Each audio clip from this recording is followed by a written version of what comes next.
nosso Deus, Evangelho de Jesus Cristo, segundo escreveu Marcos, no capítulo de número 5, você vai marcar aí Marcos capítulo 5, a partir do verso 21, eu quero parafrasear o texto também em Colossenses capítulo 2, verso 14, então abra o livro de Marcos, coloca algo para marcar aí, ou dobra a folha, depois você desdobra, cuidado para não rasgar, tá, irmão?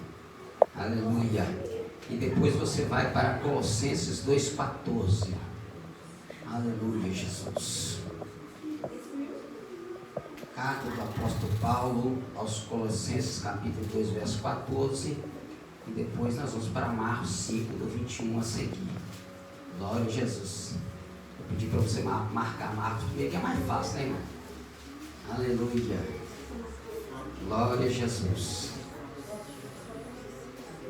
Vou te dar 5 segundos para encontrar um.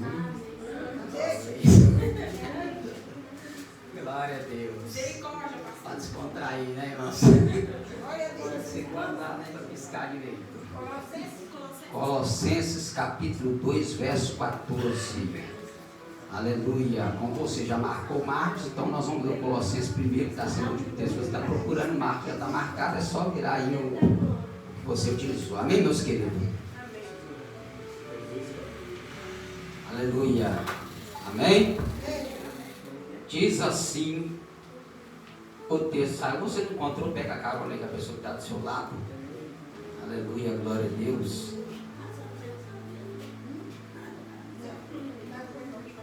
Glória a Jesus. Amém, meus queridos? Colossenses capítulo 2, verso 14 diz assim: havendo riscado a cédula que era contra nós nas suas ordenanças, a qual de alguma maneira nos era contrária, e a tirou do nosso meio, cravando-a na cruz. Vou repetir o texto. Havendo riscado a cédula que era contra nós nas suas ordenanças, a qual de alguma maneira nos era contrária, e a tirou do meio de nós, ou do nosso meio, cravando-a na cruz. Marcos 5, a partir do verso 21. Você já marcou, então vocês vão rapidamente encontrar o texto. Aleluia. Glória a Jesus.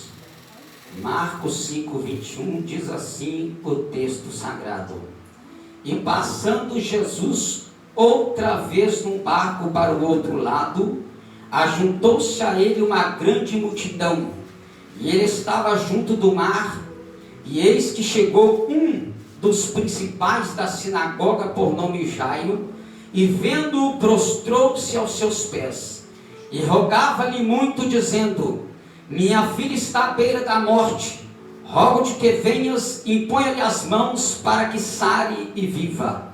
E foi com ele, e seguia uma grande multidão que o apertava. Então certa mulher que havia 12 anos tinha um fluxo de sangue.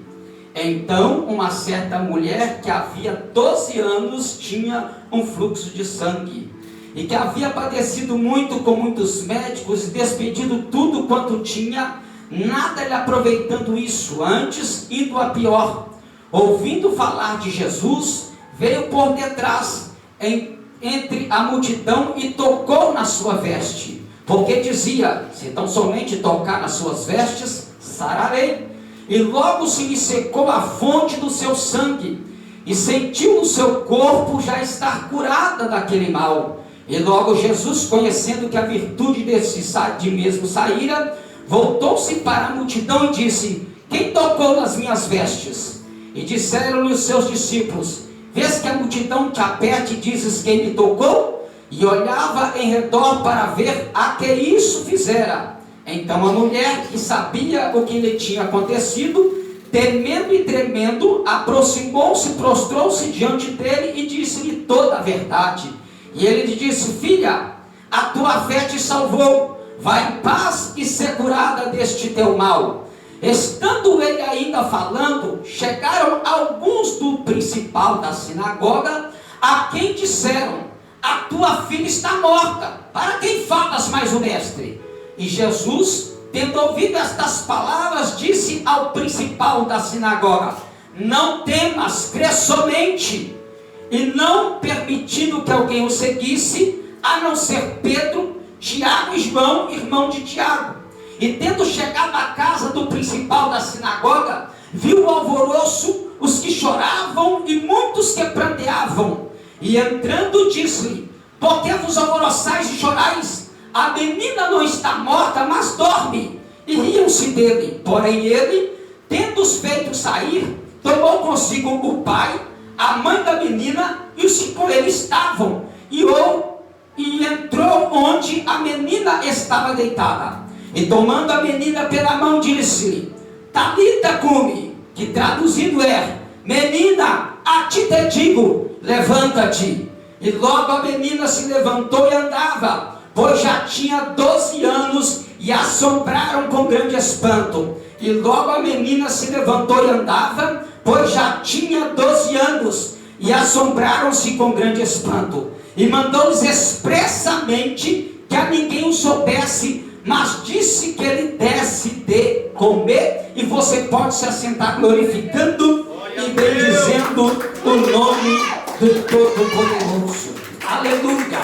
Pastor, o que é que tem a ver o texto que o senhor leu de Colossenses capítulo 2, verso 14, com o texto que ora fora lido? Ora, para que você possa entender o contexto do acontecimento de Marcos, do capítulo 2, do capítulo 5, do verso 21 a seguir, onde vai relatar a história de duas personagens antagônicas no gênero homem e mulher, a questão da mulher do fluxo de sangue, conhecida assim na Bíblia Sagrada, e de Jairo, um dos principais da sinagoga. Para nós entendermos Colossenses capítulo 2, verso 14, nós precisamos entender que este é um texto mal interpretado devido a uma doutrina conhecida no nosso meio como a doutrina da substituição, dizendo que a graça substituiu a lei, que Jesus veio e quebrou, acabou, anulou a lei, e começou-se o período da graça numa doutrina chamada dispensação ou dispensacionalista. Esta doutrina é uma doutrina, infelizmente, depois de estudar muito, depois de buscar o contexto da Bíblia Sagrada, o contexto etiológico, o contexto figurativo e até mesmo o contexto quando Jesus fala sobre parábolas, nós vamos entender que Jesus não aboliu lei nenhuma. A única lei que foi abolida por Cristo é a lei de sacrifício de animais, a lei de sacrifício de flor de farinha. Tudo que era sacrificado como físico, este é apenas os mandamentos que foram, aleluia, apagados, riscados, tirados do nosso meio, porque Cristo é o sacrifício perfeito de Deus enviado ao mundo para derramar o sangue para perdão dos pecados e salvação de toda a humanidade. Pastor, mas o texto de Colossenses está dizendo que a célula que era contra nós nas suas ordenanças, ele tirou do nosso meio. Aqui não está dizendo que ele anulou, aqui está dizendo que ele riscou, tirou do nosso meio e gravou-a na cruz, porque era contrário a nós. Mediante você já sabendo disto, agora nós precisamos entender o contexto de Marcos capítulo 5 do verso 21, quando o texto sagrado diz que Jesus está descendo em Cafarnaum. A Bíblia de cara já vai dizer que um dos principais da sinagoga, chamado Jairo, ele vem correndo diante de Jesus, se prostra e diz: mestre, vai na minha casa e põe as tuas mãos sobre uma filha que eu tenho, porque ela está moribunda e já está quase morrendo, ela está à beira da morte. Aleluia, irmão. Naquele contexto de Jairo, quando o texto diz que Jairo era um dos principais da sinagoga, ser um principal da sinagoga não era muito fácil. Para ser um principal da sinagoga, a pessoa precisava conhecer todos os mandamentos, precisava conhecer toda a lei de Deus,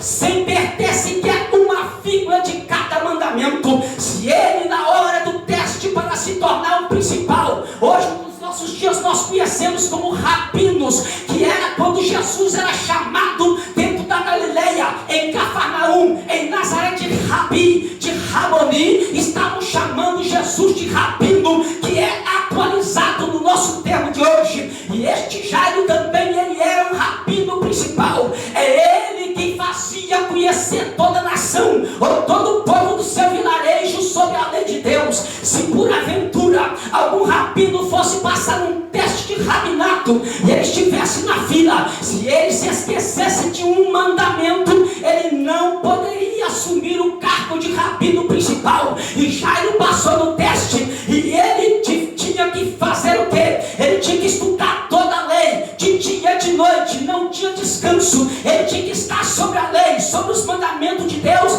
dia após dia, hora após hora, porque era ele que dentro da sinagoga era onde as crianças estudavam, era dentro da sinagoga que se discutia atos políticos, era dentro da sinagoga que se promulgava as leis contra a transgressão dos mandamentos de Deus. E quando alguém transgredia um mandamento, levava para a sinagoga. Então o rabino principal da sinagoga, ele escrevia um documento, ele escrevia uma carta contra aquela pessoa que pecou. Então ele ia julgar aquela pessoa, mediante o que ele escrevia, ele pegava. Quando ele achava aquela pessoa inocente, ele então não assinava a carta. Quando ele achava aquela pessoa culpada, ele colocava a sua assinatura como principal da sinagoga, enviava para o Sanhedrin, que nós conhecemos como Sinédrio. O Sinédrio era constituído por 71 anciãos, e no período de Jesus, Anás e Caifás eram sumos sacerdotes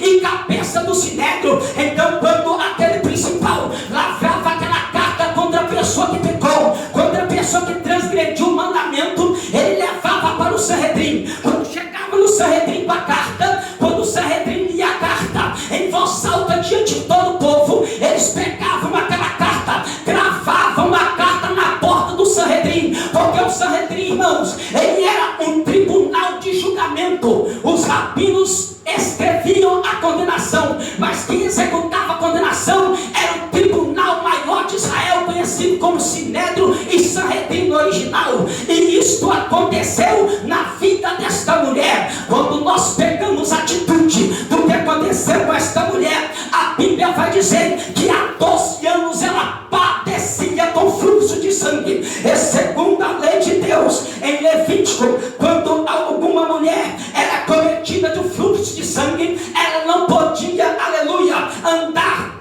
por qualquer lugar, ela não podia mais deitar na mesma cama. Levítico capítulo 15, verso 26 e 27 diz assim: toda cama sobre que se deitar todos os dias do seu fluxo seria como a cama da sua separação, e todas as coisas sobre que ela se assentar será imunda, conforme a imundície da sua separação, e qualquer que as tocar será imunda. Portanto, lavará as suas vestes e se banhará com água e será imunda até a tarde. E quando esta mulher acometeu deste ato há 12 anos atrás, quando isto aconteceu na vida dela, como é que era o processo, pastor? Quando a mulher ficava no período, vou dizer no grosso modo para você entender, quando ela ficava menstruada, ela esperava passar 7 dias, que é o período em que a mulher está neste processo. Depois do 7º dia, quando vai cessando este período de menstruação, só para você entender, parece chula a palavra, mas é o nosso contexto. Então ela passava 7 dias, não passava, se ela achava que era um momento de atraso, então ela contava mais 2 dias. Quando não passava, segundo a lei, ela tinha que procurar o maioral da cidade, procurar o maioral do vilarejo e falar para ele o que estava acontecendo. O que é que ele fazia? Ele mandava ela para casa e dizia para ela: fica 7 dias confinada, depois volta para a gente examinar. Passava 7 dias, ela não foi, aleluia, curada, continuou-se o fluxo de sangue. Então ele dizia: volta para tua casa e conta mais 7 dias. Daí já foi 21 dias, ela está impura, ela está imunda, não pode mais deitar com o marido, não pode sentar onde o marido senta, não pode comer no mesmo prato que o marido come, o marido não pode tocar em nada que ela tocou, porque segundo a lei ficava tudo impuro, ficava tudo maculado por causa da impureza. Ela imundície, não podia tocar. E aí quando não cessava no 21º dia, voltava e dizia: não cessou. Então ele lavrava o documento e dizia: espera na porta da congregação. Quando ela saía porta fora, ele pegava o documento, lia o nome dela todinho da pessoa e gritava: está com imundícia. Quando fazia isto, duas coisas ela podia fazer: ou ela ia para o deserto conhecido como lugar de refúgio, ou ela entrava dentro de casa, mas não podia de forma alguma sair de dentro da tua casa. Ninguém podia mais visitar. Imagine você ficar preso dentro de casa sem ninguém poder te visitar. Você querendo que teu marido te aceite contigo, não pode. Você querendo que a tua filha te visite, não pode. Você querendo que teu pai te visite, não pode. Você querendo que aquela amiga do coração te visite, não pode. Porque a imundícia da lei estava escrito: não pode. Se tocar é morte, se tocar é contaminação. Só que quando nós vemos que a filha de Jairo tinha 12 anos, o texto está relatando que no dia que começou essa menstruação da mulher, no mesmo dia a filha de Jairo estava nascendo. Quando aquela mulher começou a ser acometida de uma maldição, a casa de Jairo estava sendo abençoada por uma vida que estava nascendo. A vida daquela mulher estava entrando em declínio para a morte. A casa de Jairo estava recebendo vida. Parece que a coisa é antagônica, parece que a coisa não está sendo bem explicada. Aleluia! Mas é isto aí, irmã. Aí quando chega o período que a filha de Jairo cresce, havia um processo, aleluia, naquela época, quando as meninas de Israel, elas chegavam aos 10 anos de idade, ela precisava começar a se preparar para quando chegasse de 12 para 13 anos. Nos 10 anos ela era educada pela mãe, ela era ensinada pela mãe a temer a Deus acima de todas as coisas. Ela era educada pela mãe a ser uma boa esposa, ela era educada pela mãe a ser uma boa companheira, uma boa vizinha. Tito capítulo 2, verso 3, verso ao 5 diz assim: as mulheres idosas, semelhante que sejam sérias no seu viver, como convém às santas, não caluniadoras, não dá vinho, mestras do bem, para que ensine as mulheres mais novas a serem prudentes, amarem seus maridos, amarem seus filhos, a serem moderadas, castas, boas donas de casa, sujeitas aos seus maridos, a fim de que a palavra de Deus não seja blasfemada. A lava xandaraia, aos 10 anos ela tinha, as mães tinham que ensinar as moças quando estava 10 anos, porque na cultura judaica, aleluia, é diferente da nossa. Na cultura brasileira, a mulher chega à maioridade aos 21 anos, os homens aos 18, mas na cultura judaica, quando dá de 12 para 13 anos, a mulher já começa, a menina, adolescente, já começa a ser vista como mulher, já começa a ser vista como alguém que será dada a casamento para alguém daqui a um tempo para frente, que não muito distante.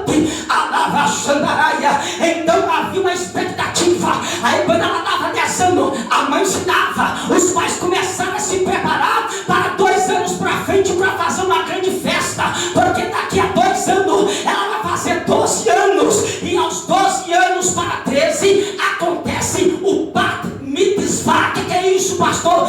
Filha do mandamento. O que é filha do mandamento? Ela vai ser levada para a sinagoga para mostrar que ela aprendeu a ser moderada, casta, boa dona de casa, não maldizente, não dava vinho, que ela dava um bom testemunho. Então ela dizia tudo aquilo que o mandamento de Deus tinha para as mulheres, elas tinham que citar de cor. Quando ela passava no crivo, o Sanhedrin avaliava ela, o Sinédrio avaliava ela, dizia: passou no crivo, está liberada para ser boa esposa, está liberada para ser boa filha, está liberada para ser boa vizinha, está liberada para seguir a vida e casar lá na frente. Aleluia! Bendito seja o nome do Senhor. E agora você, sabendo disso, você está entendendo agora Colossenses 2,14. Não é a lei de Deus, é o mandamento que dizia acerca da mulher do fruto de sangue. E sabe quem foi que lavrou a carta de condenação da mulher do fruto de sangue? Foi Jairo. Isso mesmo, o nome Jairo no hebraico quer dizer Iair. Se fosse para traduzir para o português, não era Jairo, seria Jair. Mas o português traduziu traduziu como Jairo, deixa como está é outra coisa. Só que o nome Iair, que é de Jairo, ele quer dizer no hebraico aquele que ilumina, porque Iair vem da raiz or, que quer dizer luz. Então ele tinha que ler a lei e trazer a luz da palavra de Deus para todo o povo. Por isso o salmista disse: lâmpada para os meus pés é a tua palavra e luz para os meus caminhos. Aleluia. Oh, glória a Deus. Acostumado ali, né? Glória a Jesus, aleluia. Vocês estão ficando chique. Então, para você entender o processo que esta mulher está passando, não é um processo muito simples, não é uma coisa muito fácil. Só que o texto diz que a primeira pessoa que vai de encontro a Jesus quando ele desce do barco foi Jairo, aquele que trazia a luz da Bíblia, aquele que trazia a luz da Torá, dos ensinamentos de Deus para o povo. Ele foi o primeiro a correr aos pés de Jesus. Irmão, ninguém é tão grande que não tenha que descer aos pés de Jesus.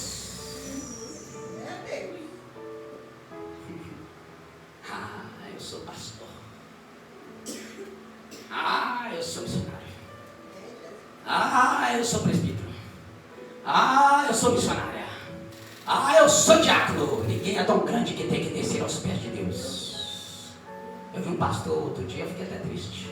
Só não falei com ele, mas eu pensei. Falou assim que o púlpito é do pastor. Na hora eu pensei, irmão, porque eu não queria pecar, eu peguei na mente. Aí eu já pensei, põe nas costas e leva para casa. Porque o púlpito é da casa de Deus, é de Deus. Aleluia, Deus.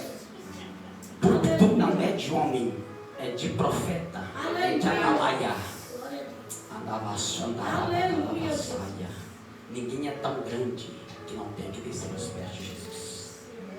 E ele corre e diz: mestre, eu peço que o senhor vá na minha casa, porque eu estou com uma filha doente e ela está à beira da morte. Quando Jairo saiu, de tanto fazer diagnóstico de doenças segundo a lei, ele já sabia que os minutos, segundos e horas da filha estavam contados.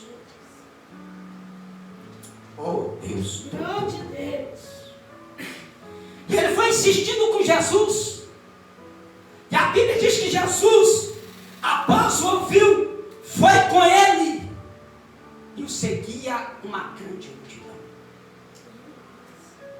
Era para Jairo, como principal da sinagoga, todo mundo sabia quem era ele.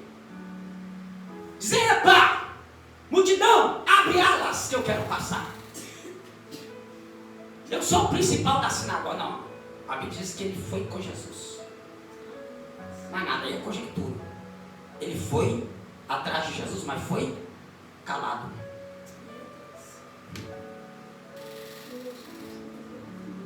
Às vezes você não consegue falar. A luta, a prova, a situação tira as suas forças. Mas o negócio não é se não sai nada da sua boca. O negócio é se você está indo atrás de Jesus. Mulher, até quando estará sob efeito deste vinho? Não tenha tua serva por serva de Belial, porque até agora de amargura tenho falado com a minha alma. Porque a boca dela gemia. Não saía som da boca de Ana, mas ela estava agarrada ao limiar do altar, dizendo: Senhor, olha para o meu sofrimento, olha para a minha humilhação. A alma dela chorava e gemia, só os lábios mexiam, e o sacerdote não conseguiu discernir que era só os lábios. O lábio mexia, mas quem falava era a alma dela. Ainda que a tua palavra não saia da sua boca. Paulo, escrevendo aos Romanos capítulo 8, ele disse que o Espírito de Deus intercede por nós com gemidos inexprimíveis, e é ele que, segundo Deus, conhece a intenção do pensamento do coração. Talvez você está com vergonha de contar o teu problema. Talvez você está sentindo tanta humilhação no que está acontecendo, que você diz: não vou falar nem para o pastor, ninguém pode saber. Mas nessa noite o Espírito de Deus já pegou o código da tua alma, já levou diante do altar do eterno. Ele me canta, está descendo aqui nesta noite e dizendo: apenas vem, apenas vem, Apenas me segue, apenas me segue, apenas me segue, apenas me segue. Para onde, Jesus? Para tua casa. Não, eu vou lá na tua casa. Me segue, eu tô indo lá para tua casa. Levanta a tua mão. Indo para tua casa agora. Jesus está indo para tua casa agora. Não precisa balbuciar, não precisa falar, só vai atrás dele. O endereço dele é a tua casa hoje. Ele vai lá.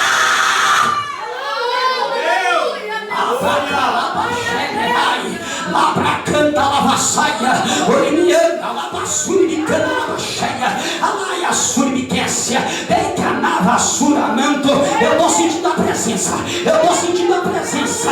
Ei, ele já está aqui no nosso meio, ele já está aqui no nosso meio, ele já está aqui no nosso meio. Ele tá vendo aqui, tá vendo aqui. Pega na mão dele, pega na mão dele, pega na mão dele, pega na mão dele, pega na mão de Jesus hoje. Hoje tu não vai sozinho pra casa, hoje ele vai contigo.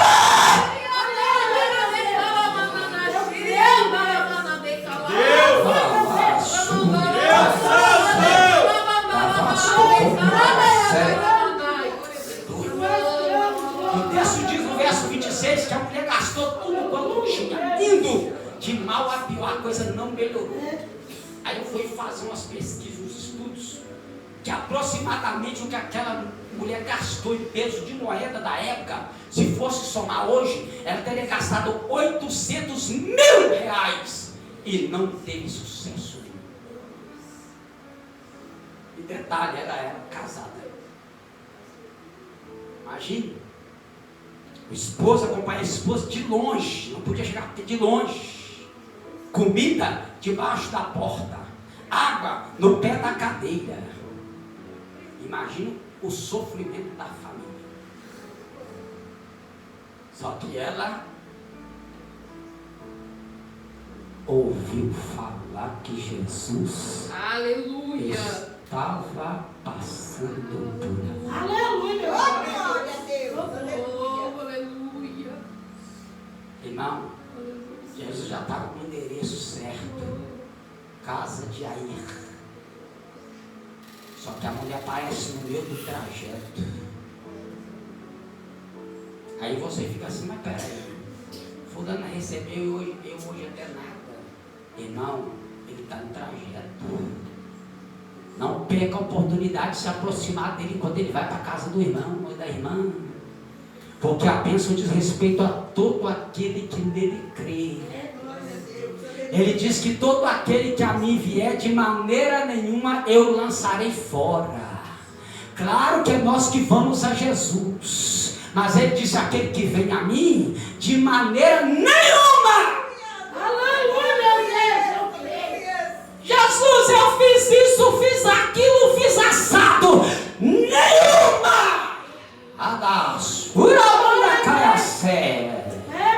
De maneira nenhuma eu lançarei fora.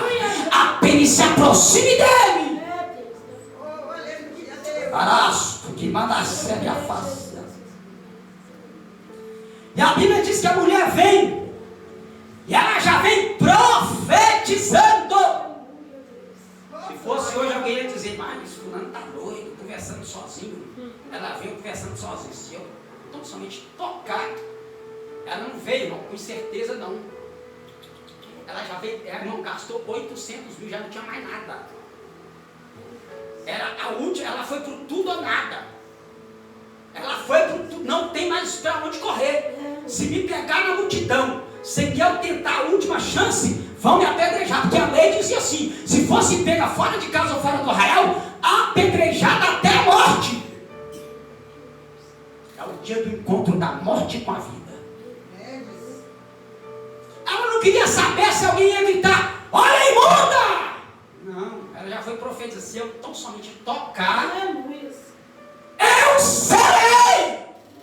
Pretérito do perfeito ativo: eu serei curada.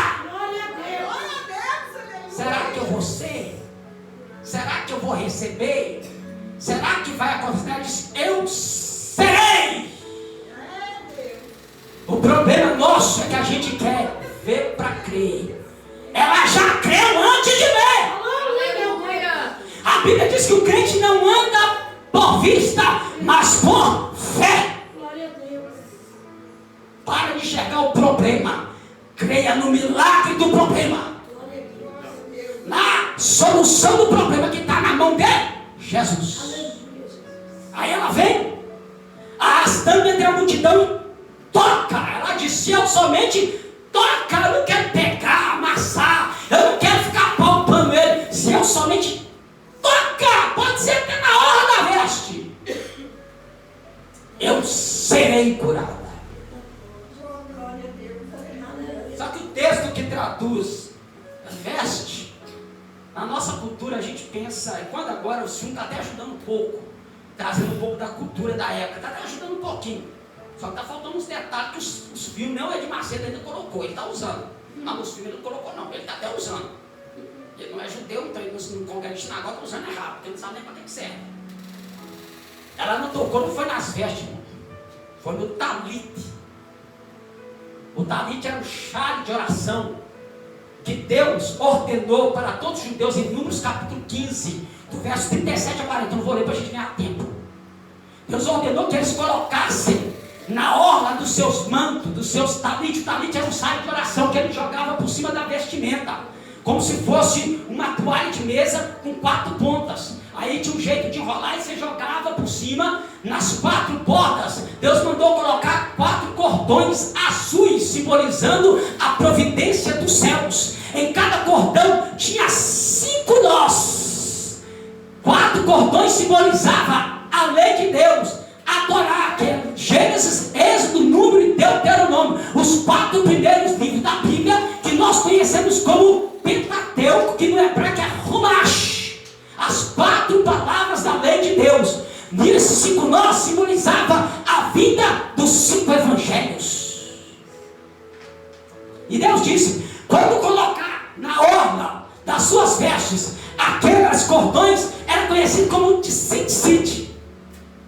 Quando coloca o tzitzit, quando a mulher disse: eu vou tocar no tzitzit, por quê? Porque em Números capítulo 15, do 37 ao 40, diz que quando Israel, o povo de Israel, colocasse por suas gerações, até hoje tem judeu messiânico, que conhece Jesus como Salvador, judeu ortodoxo, judeu moderno, judeu, as 4 classes, até hoje tem, até hoje usa, porque foi um mandamento perpétuo de Deus. Aí, cada nó, diz o texto, que era para fazer lembrança dos mandamentos, para que eles nunca pecassem contra Deus e fossem santos. Ela disse: eu vou tocar na palavra. Aleluia, Deus. Quando ela toca no tzitzit de Jesus, o poder da palavra,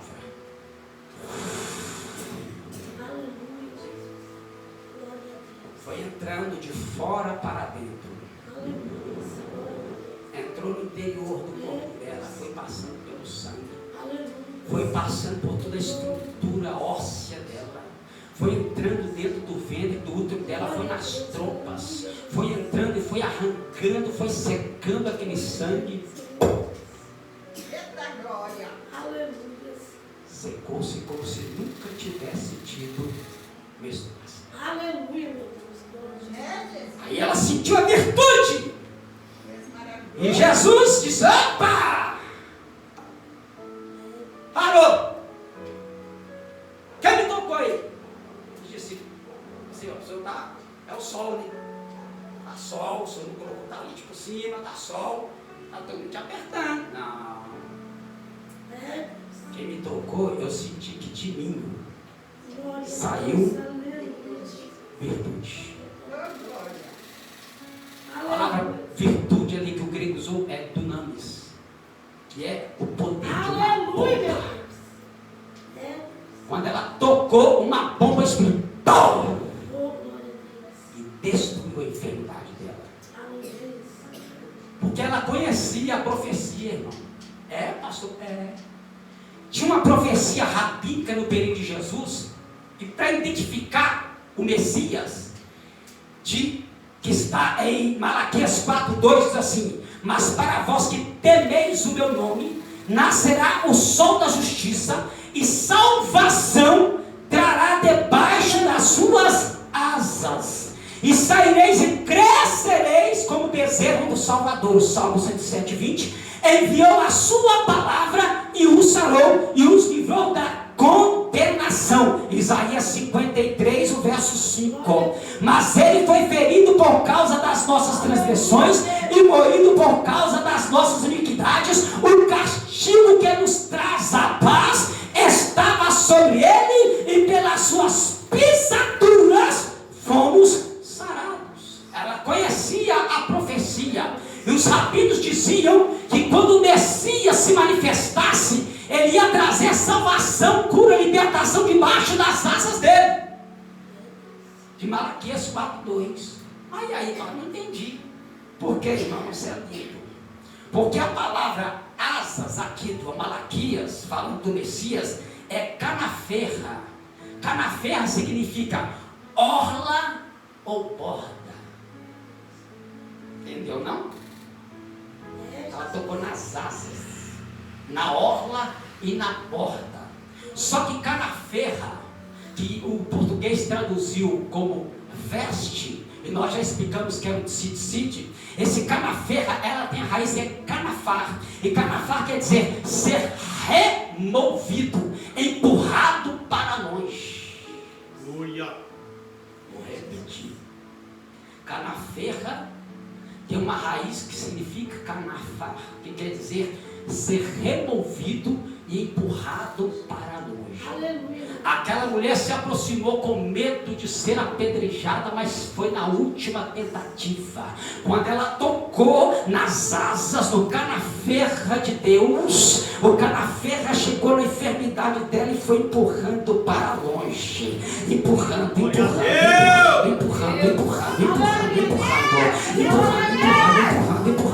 Vou te ensinar a palavra hebraica. Fala canaferra. Canaferra significa empurrando. Fala para o teu irmão, para a tua irmã. O canaferra de Deus entra na tua casa hoje. O canaferra de Deus entra na tua história hoje e vai empurrar o problema para longe. Vai empurrar a morte para longe. Vai empurrar a tristeza para longe. Vai empurrar o mal para longe. Vai empurrar a sepultura para longe. Vai empurrar o diabo para longe. Vai empurrar. Jesus Cristo disse, aleluia, em Lucas capítulo 16, Jesus Cristo disse, esta é a minha congregação e as portas do inferno não prevalecerão contra ela. Quando Jesus disse que as portas do inferno não prevaleceriam contra a congregação dele, Jesus estava dizendo que a congregação dele vai empurrar o inferno para longe. Não é o inferno que empurra a igreja, é a igreja que empurra o inferno. Empurra.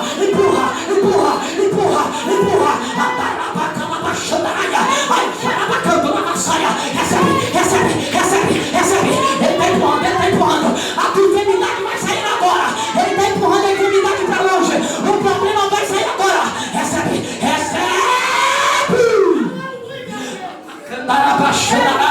Dá glória para Deus. Dá glória para Deus.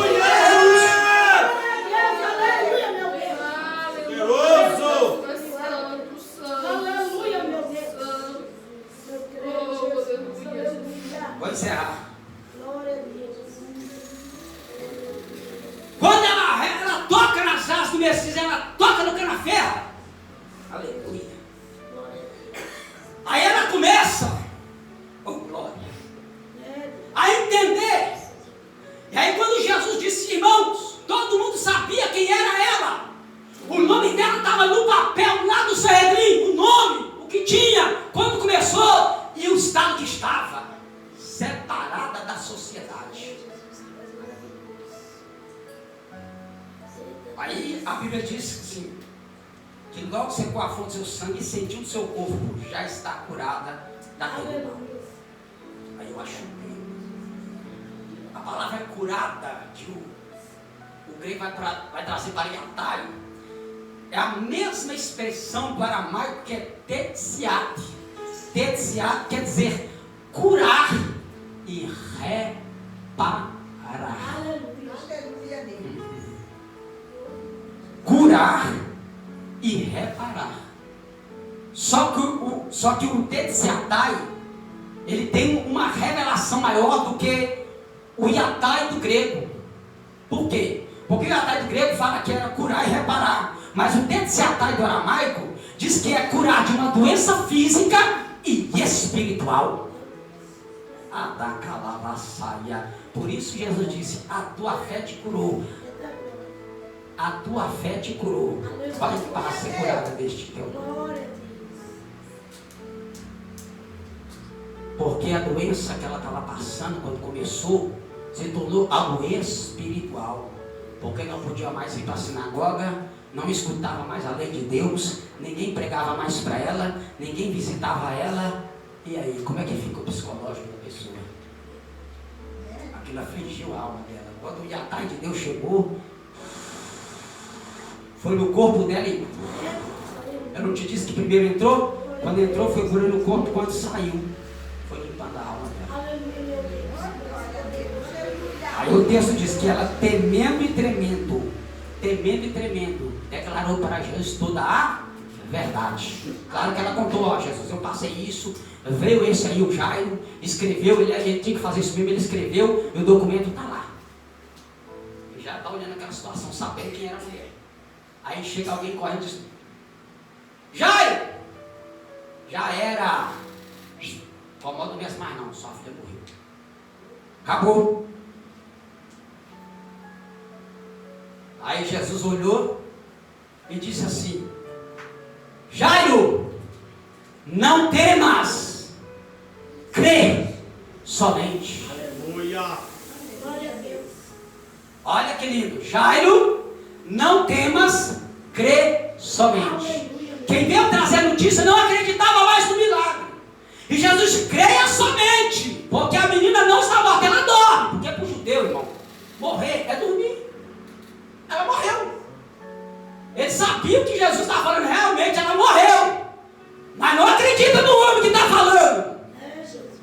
Porque quando Jesus disse assim: não temas, crer somente, o texto aramaico diz: Lo tedhal barhu hainen, que quer dizer: não fique apavorado, tenha fé sozinho. Deus, aleluia. Vou repetir: Lo tedhal barhu hainen, não fique apavorado, Jairo, acredite sozinho. Vocês não estão acreditando? Creia você. Não dependa do teu irmão para crer no milagre. Não dependa do pastor para crer no milagre. Não dependa de homem para crer no milagre. Se quem está com você não acredita no teu milagre, Deus está dizendo: acredite em você sozinho. Porque mesmo você crendo, eu vou fazer um milagre para a glória de Deus.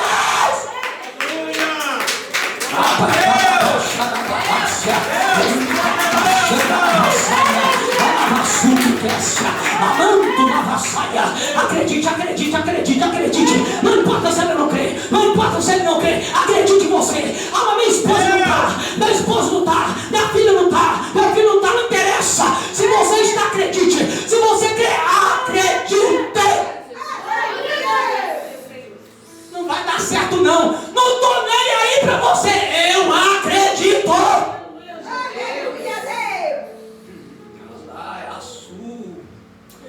Manto da braca da vassaia, aí quando Jesus chega, viu a multidão chorando e lamentando.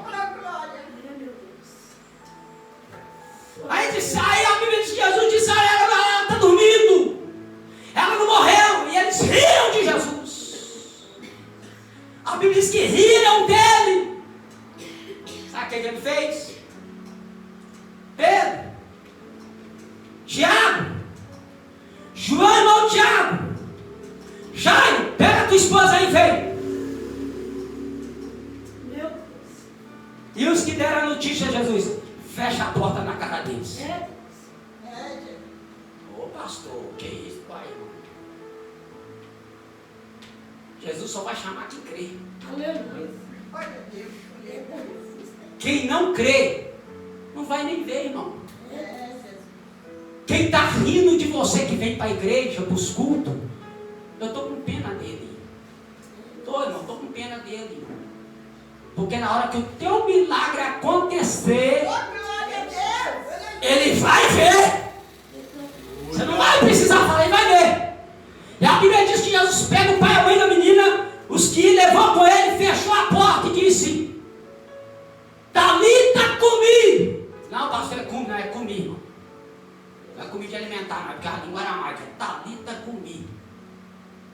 Que quer dizer, aí o português traduziu, menina, a ti te digo, levanta-te.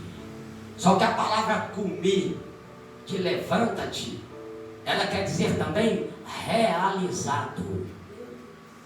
Jesus disse, Talita, está realizado. Ah, não, irmão, eu estou fraco demais para explicar, hein? Eu estou ruim para explicar. Jesus me ajude, me deixa sozinho não, Jesus. Isso aí eles não estão entendendo, não. Irmão, quando Jesus pegou na mão da menina e falou, menina, menina, já está realizado. Por que você está deitada ainda? Por que você ainda está no sono? Levanta, minha filha. Levanta. Jesus pega na tua mão hoje e está dizendo comigo. Levanta. Levanta. Teu lugar não é prostrado. Jesus não tocou em você para você andar prostrado. Ele está te levanta, minha filha. Levanta, meu filho. Eu já peguei na tua mão. Você já levantou a mão para mim. Eu já peguei na tua. Então levanta.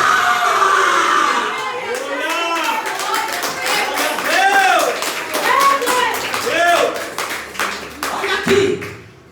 Aí quando ela se levanta, olha, parece um descabimento. Tem que entender, presta atenção. Jesus falou para o pai e para a mãe assim, olha, não conta para ninguém. Uai, aí não dá não, Jesus. Está todo mundo lá fora, como é que eu não vou contar para ninguém? Não precisa contar não, irmão. Quem viu vai ver. Quem viu vai ver. Está lá fora esperando você sair daqui. Está lá no portão da tua casa esperando a tua rua, esperando você passar com zóio de coruja, língua de fofoqueiro, mas o teu milagre tu vai levar e ele verá. Fala para ele, vamos ver o teu milagre, vamos ver a tua vitória, vamos ver, vamos ver, vamos ver.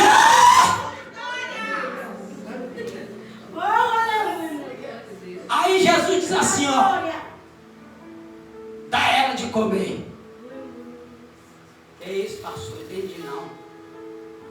Não, quando que começou a doença da menina, eu não sei. Mas quando nasceu, eu sei.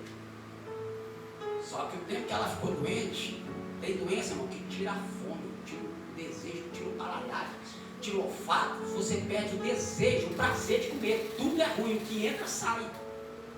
Ele disse, não é milagre? É, então alimenta ele. Ah, só uma que entendeu. Meu Deus. Alimenta o teu milagre, meu. Alimenta o teu milagre. Como pastor crento? Como pastor crento? Porque se você crê alimentar o seu milagre crento, você vai pegar na mão dele e sair pela porta. E lá fora eles verão. Aí disse, vocês lembram que eu expliquei que de 12 para 13 anos ela ia fazer o Bat Mitzvah? E com 2 anos, quando ela era ensinada pela mãe, tinha que dar-se a festa do Bat Mitzvah. E sabe quem levava o convite? O pai da menina pegava o convite, ele tinha que convidar os 70 anciãos do Sanhedrin. Aí ele, agora o desespero dele era, ajuntei dinheiro para fazer a festa e a menina vai morrer. Só que o dinheiro estava depositado para a festa. Crente, quando quer fazer festa, irmãos, ele vai fazer. Se ele acredita, Jesus falou, está realizado. Você entendeu, pastor? Jesus diz, está realizado. Não era só a ressurreição dela, a festa do Bat Mitzvah dela estava realizada. Ele pega agora um papiro, não tinha papel ainda. Ele pega um pedaço de papiro de pergaminho e escreve: festa do Bat Mitzvah da minha filha. Coloca ao Sanhedrin. Ele pega aquele papel, rola bonitinho, amarra um laço vermelho e vai para o Sanhedrin.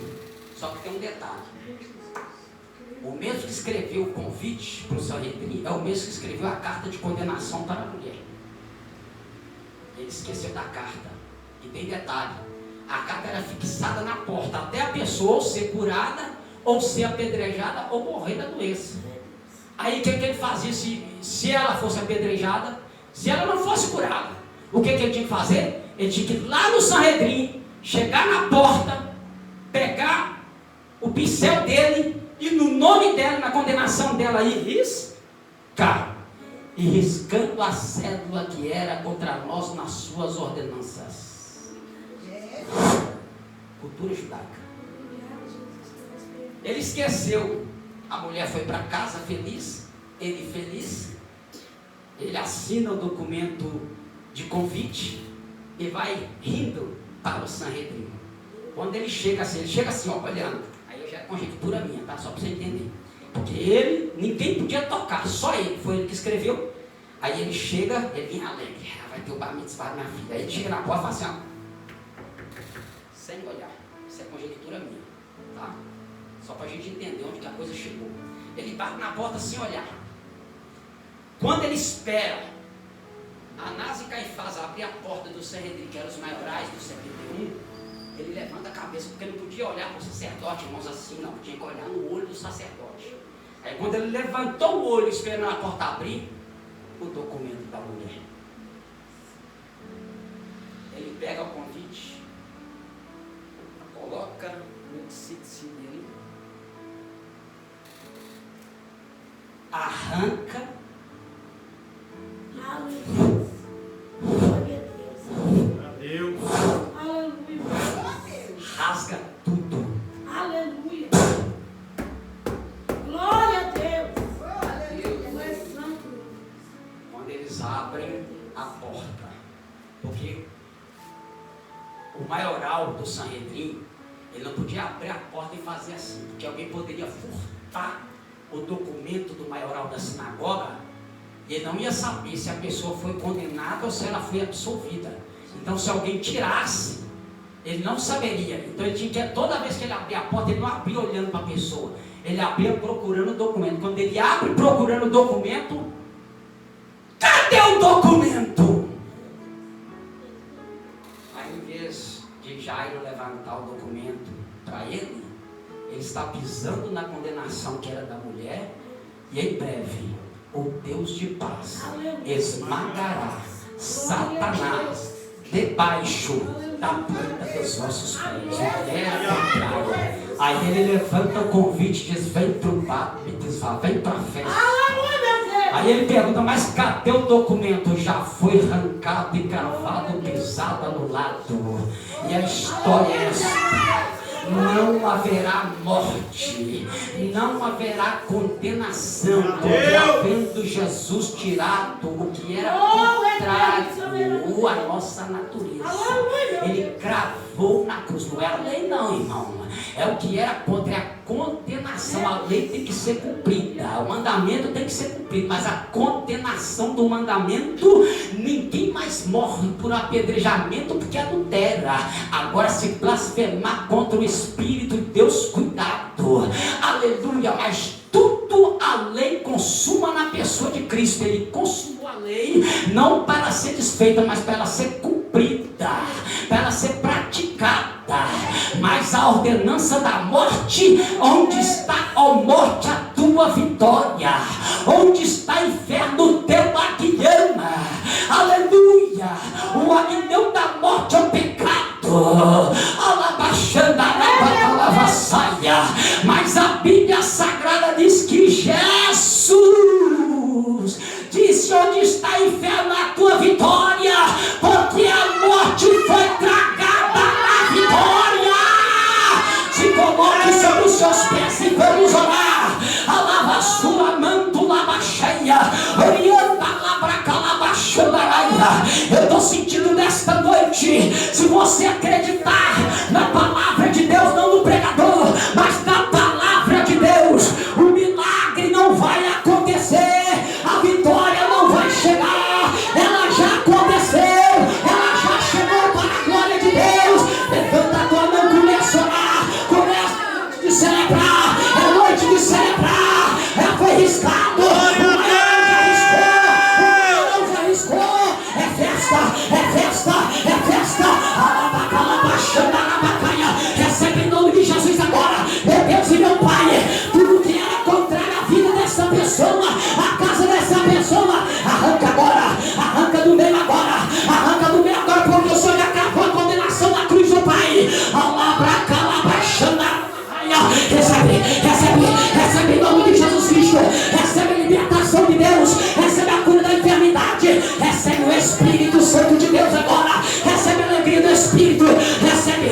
Cristo. Angústia, tristeza, condenação, sai, sai, sai, sai, sai, sai, sai, sai, sai, sai. Já foi arrancado nas suas ordenanças. Sai, sai, sai, sai, sai, sai, sai, sai. Pelo poder do Evangelho, pelo poder do nome de Cristo, toda maldição foi quebrada, todo mal foi quebrado.